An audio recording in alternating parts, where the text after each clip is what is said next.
আমার মনে হচ্ছে যে কোনো সময় চেয়ে মানুষ স্বস্তিতে নির্ধারিত ভাড়ায় বাড়ি যেতে পারছে, নির্বিঘ্নে যাতায়াত করতে পারছে। শুধুমাত্র চন্দ্রা সড়ক যেটা আছে উত্তরবঙ্গের, ওখানে একটু চাপ ছিল, তারপরও গাড়ি কিন্তু স্টেক হয়নি, চলছে। বাস স্ট্যান্ডগুলি এবং বাস কাউন্টারগুলিতে নির্ধারিত ভাড়া টানানো আছে এবং তারা নির্ধারিত ভাড়ায় নিচ্ছে।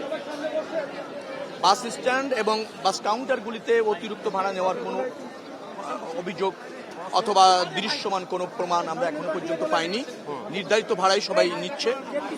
আবার এখানে দেখবেন যে আমাদের এই যে ভিজিলেন্স টিম আছে, মনিটরিং সেল আছে, পুলিশ কন্ট্রোল রুম আছে, সেখানেও কোনো অভিযোগ ওরকম নেই। বিচ্ছিন্নভাবে দু এক জায়গায় এরকম অভিপ্রায় গোপনের চেষ্টা করা হয়েছে, তাৎক্ষণিকভাবে তাদের বিরুদ্ধে ব্যবস্থা নেওয়া হয়েছে। আপনারা দেখবেন যে প্রত্যেকটা কাউন্টারে নির্ধারিত ভাড়াটা নিয়ে দেওয়া আছে জনগণের সচেতনতার জন্য। আবার বাসগুলিতেও ওই স্টিকার লাগিয়ে দেওয়া আছে কত টাকা ভাড়া হবে। দু এক জায়গায় হয়তো 2 টাকা 3 টাকা এরকম আছে, যেমন খুলনায় 902 টাকা দেখলাম, তো খুলনা না অন্য কোথাও 902 টাকা দেখলাম, তারা 900 টাকা নিচ্ছে, 2 টাকা আর বাংতি নিতে পারে না। আবার একটা জায়গায় দেখলাম যে 690 টাকা আছে, 690 টাকাই নিচ্ছে, কেউ আবার 700 টাকা দিয়ে বলছে 10 টাকা ফেরত নিচ্ছে না, বল থাকুক আপনার কাছে, এরকম।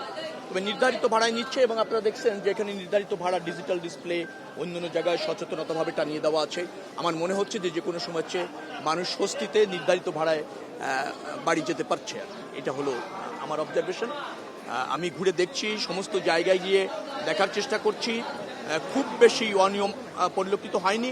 2-1টি অনিয়ম যারা চেষ্টা করেছে তাদের বিরুদ্ধে তাৎক্ষণিকভাবে ব্যবস্থা নেওয়া হয়েছে।